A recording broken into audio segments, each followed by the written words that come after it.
Irmãos e irmãs, vamos a mais um momento da nossa liturgia da palavra. Momento de fé, de introspecção, de meditação. Vamos deixar Deus nos falar. Quando ouvimos a palavra sagrada, é Deus quem nos fala. Quando rezamos, quando oramos, falamos com Deus. Agora é momento de abrir o nosso coração, a nossa mente, nosso ser, para deixar Deus enviar sua mensagem. Liturgia que eu transmito agora, do dia 24 de março de 2022, quinta-feira da terceira semana da Quaresma. A cor dos paramentos litúrgicos é roxa. No rito da celebração temos o ofício do dia da terceira semana. Antífona da entrada. Eu sou a salvação do povo, diz o Senhor. Quando em qualquer aflição clamarem por mim, eu os ouvirei e serei seu Deus para sempre. Oração do dia. Rezemos. À medida que se aproxima a festa da salvação, nós vos pedimos, ó Deus, que nos preparemos com maior empenho para celebrar o mistério da Páscoa. Por nosso Senhor Jesus Cristo, vosso Filho, na unidade do Espírito Santo.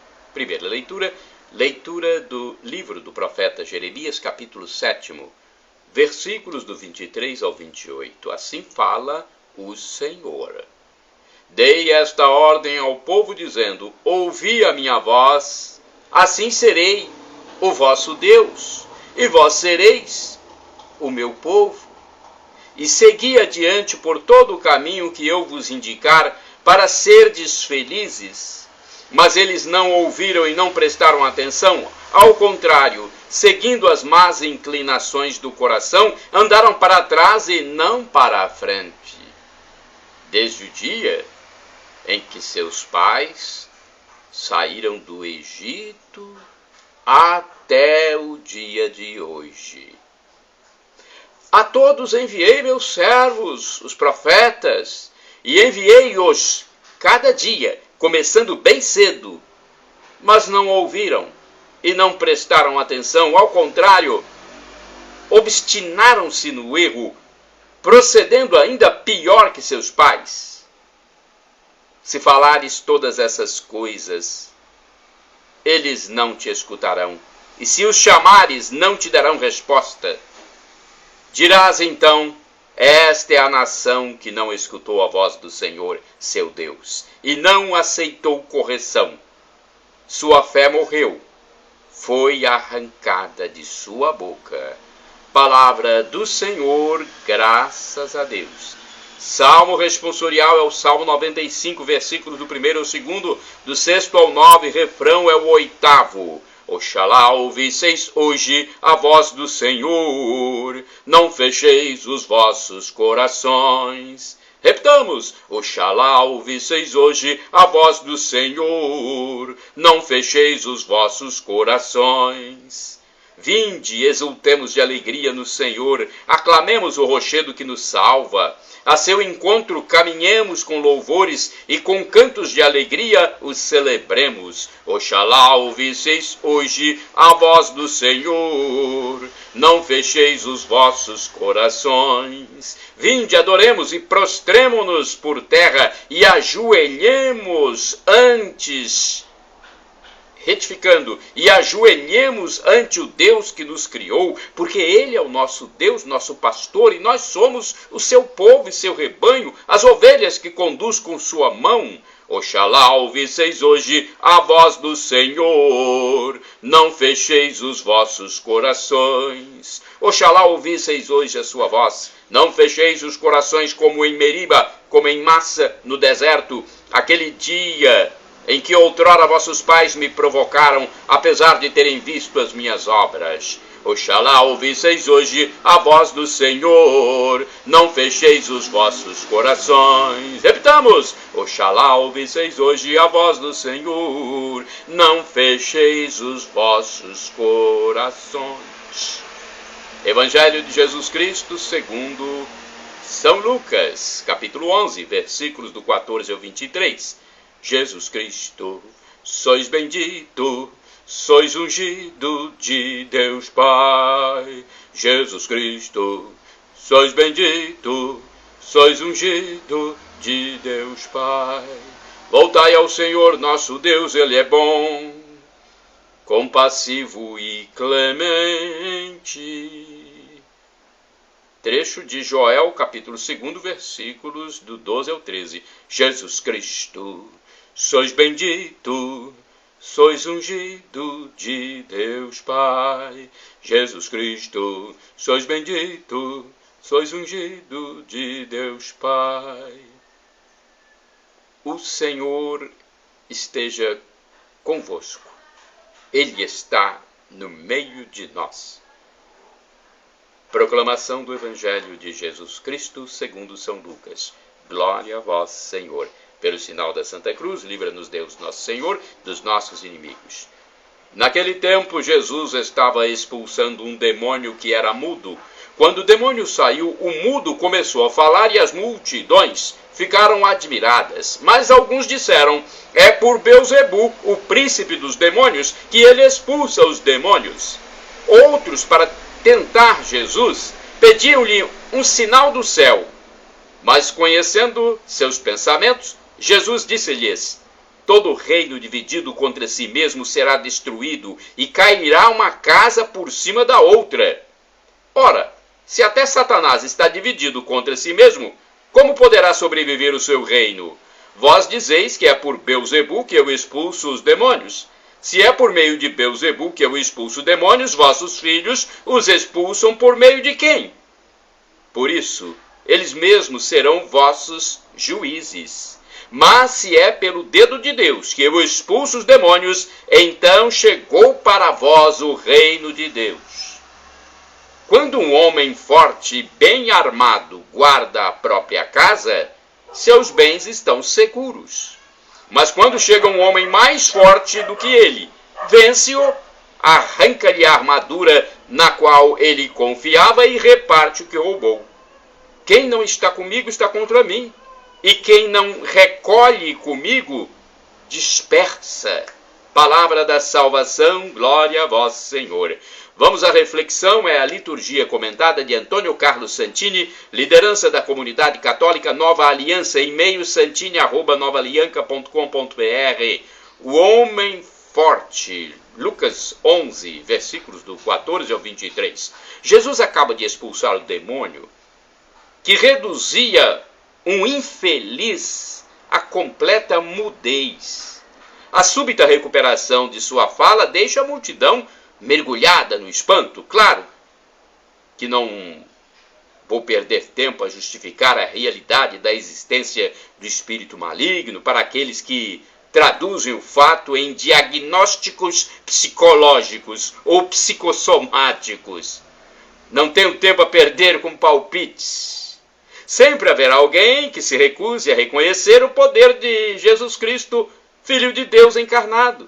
Os adversários daquela época também foram testemunhas oculares da ação de Jesus e, não podendo negar o fato, tentam subverter a fonte de seu poder, dizendo que ele usaria a força do demônio contra o próprio demônio. É uma forma de negar o poder divino. Jesus imediatamente leva os contestadores ao ridículo, mostrando que um reino dividido, inclusive o de Satã, não se mantém de pé.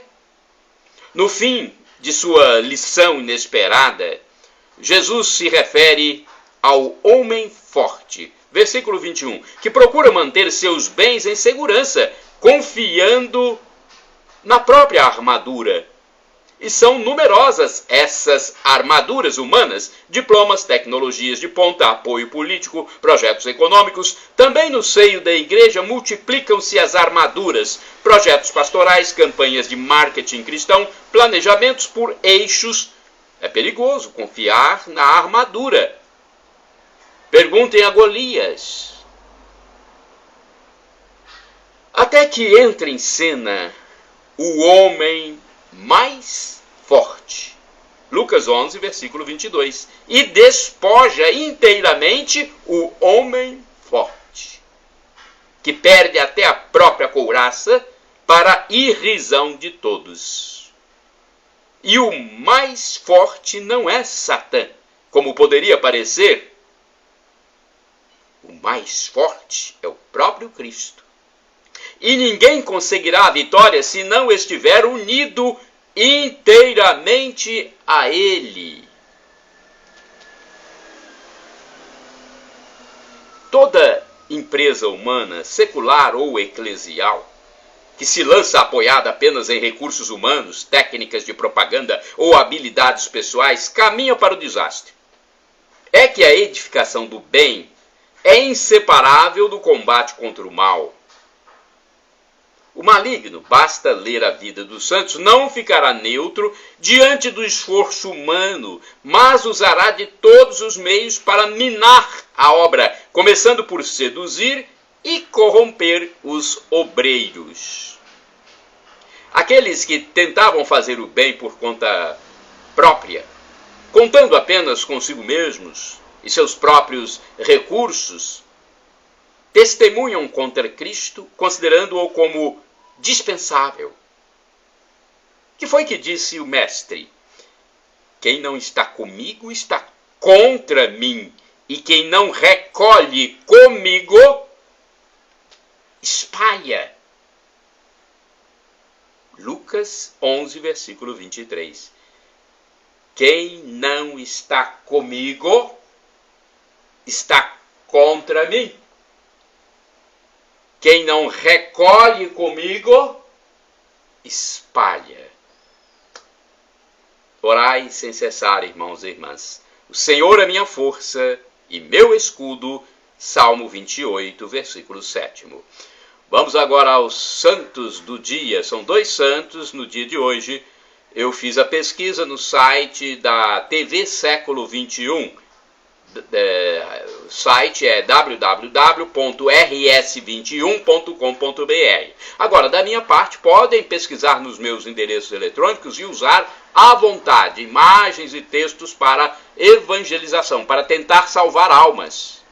Porque o mundo está muito profanizado, ateísta, materializado, indiferente à espiritualidade. Então temos que tentar salvar almas. Foi Jesus quem mandou: ide pelo mundo e evangelizai. O que de graça recebestes, deem também de graça. Acesse então o blog repórterpaulomaciel.blogspot.com, facebook.com/Paulo Maciel da Rádio, canal no YouTube Paulo Roberto Maciel Maciel, Instagram Paulo Roberto Maciel 6 /. Primeiro santo do dia 24 de março, Santo Oscar Romero. Oscar Arnulfo Romero y Gadames nasceu em 15 de agosto de 1917 em Ciudad Barrios, em El Salvador. Sua família era numerosa e pobre. Quando criança, sua saúde inspirava cuidados. Com apenas 13 anos, entrou no seminário. Foi para Roma completar o curso de teologia com 20 anos e se ordenou sacerdote em 1943. Retornou a El Salvador na função de pároco e era um sacerdote generoso e atuante. Visitava os doentes, lecionava religião nas escolas, foi capelão do presídio. Os pobres, carentes, faziam fila na porta de sua casa paroquial pedindo e recebendo ajuda. Durante 26 anos, na função de vigário, Padre Oscar Romero conheceu a miséria profunda que assolava seu pequeno país. A maioria dos países sul-americanos vivia duras experiências de regimes militares na década de 1970. Também para El Salvador era um período de grandes conflitos. Em 1977, Padre Oscar Romero foi nomeado arcebispo de El Salvador, chegando à capital com a fama de conservador. No fundo, era um homem do povo, simples, de profunda sensibilidade para com os sofrimentos da maioria, de firme perspicácia aliada à coragem de decisão. Em 1979, o presidente do país foi deposto pelo regime militar. O regime se instalou no país e pouco a pouco se acirrou a violência reinou o caos político, econômico e institucional no país. De janeiro a março de 1980 foram assassinados 1.015 salvadorenhos. Os responsáveis pertenciam às forças de segurança e às organizações conservadoras do regime militar instalado no país. Nessa ocasião, 2 sacerdotes foram assassinados violentamente por defenderem os camponeses que foram pedir abrigo em suas paróquias. Dom Romero teve que se posicionar e de pronto se colocou no meio do conflito. Não para aumentá-lo, mas para ajudar a resolvê-lo. Esta atitude revelou o quanto sua espiritualidade foi realista e o seu coração sereno e obediente ao Evangelho. No dia 24 de março de 1980, Dom Romero foi fuzilado em meio aos doentes de câncer e enfermeiros, enquanto celebrava uma missa na capela do Hospital da Divina Providência na capital de El Salvador. Sua ação pastoral visava ao entendimento mútuo entre os salvadorenhos. Criticava duramente tanto a inércia do governo, as interferências estrangeiras, como as injustiças praticadas pelos grupos revolucionários. O arcebispo Dom Oscar Arnulfo Romero foi fiel à igreja e pagou com a vida o preço de ser discípulo de Cristo. Seu nome foi incluído na relação dos 1.015 salvadorenhos que foram assassinados em 1980. Fonte, Arquidiocese de São Paulo. Santa Catarina da Suécia é outro nome que nós comemoramos no dia 24 de março. Vamos à sua história. Catarina era a segunda filha de Santa Brígida, a grande mística sueca que teve forte influência na vida, na história e na literatura de seu país. Catarina nasceu em 1331. Ainda jovem, casou-se com Edgar von Karen, ou Kiren, de nobre descendência e de mais nobres sentimentos, pois consentiu que a esposa observasse o voto da castidade que ele mesmo acabou vivendo. Catarina acompanhou sua mãe a Roma por ocasião do Ano Santo. Lá recebe a notícia da morte do marido. Desde então a vida das duas santas correm sobre os mesmos trilhos. A filha participa com total dedicação da intensa atividade de Santa Brígida, que havia criado na Suécia uma comunidade do tipo cenobítico, na cidade de Vadstena, para acolher homens e mulheres em conventos de clausura, cujas regras eram inspiradas no modelo do místico São Bernardo de Claraval. Durante o período romano, que durou até a morte de Santa Brígida, em 1373, Catarina esteve sempre ao lado da mãe nas longas peregrinações, às vezes entre perigos que só mesmo Deus poderia livrar. Santa Catarina é representada junto com um cervo que, segundo a lenda, muitas vezes apareceu para salvá-la. Depois que levaram o corpo da mãe de volta à terra natal, Catarina entrou para o mosteiro de Vadstena, onde foi eleita abadesa em 1380. Em Roma, onde viveu por 5 anos, conta-se que Catarina salvou a cidade de um cheio rio Tibre. Salvou a cidade de uma cheia, do rio Tibre. O episódio é representado por uma pintura da igreja a ela consagrada na Praça Farnese. O Papa Inocêncio VIII permitiu a transladação das relíquias. Uma multidão imensa a proclamou santa antes mesmo das autoridades eclesiásticas, fixando sua festa no dia de sua morte, 24 de março de 1381. Santo Oscar Romero e Santa Catarina da Suécia, rogai por nós. Shalom Adonai, uma expressão hebraica que significa a paz de Deus. El Shaddai, também do hebraico, significa Deus Todo-Poderoso, Ele proverá aquilo que você está solicitando, se for para o seu bem. E Maranatá, como dizemos nós católicos, ou Maranata, como dizem nossos irmãos separados, os evangélicos ou protestantes. Não importa a pronúncia, somos todos irmãos e cristãos e o significado é o mesmo. Vinde, Senhor Jesus, vem, Senhor. Um dia ele vai voltar para o juízo final, a parousia, o fim da história. Acabará esse tempo que vivemos, esse cronos, esse espaço, essa dimensão. Mortos serão ressuscitados e Jesus julgará a toda a humanidade. Algo inefável, inenarrável. São Paulo, apóstolo, fala sobre isso. Algo que não podemos imaginar como será. E ele diz, no entanto, que os sofrimentos de agora nem se comparam com a glória futura que será revelada em nós. Nós que nos declararmos pecadores, vermes, pó, nós somos indignos servos, somos cinzas. Nesta vida passageira, finita, uma vida cheia de iniquidade, nós estamos sempre sujeitos à concupiscência, ao pecado. Mas um dia, Jesus voltará e nos levará para a eternidade, onde viveremos semelhante a anjos. Já pensaram nisso? Dá para imaginar? É difícil imaginar, né? Nessa vida que levamos aqui, em contato com as coisas materiais, é difícil. Viveremos como anjos para todo sempre. Felicidade em plenitude, gozo eterno. Uma vida diante de Deus para a eternidade.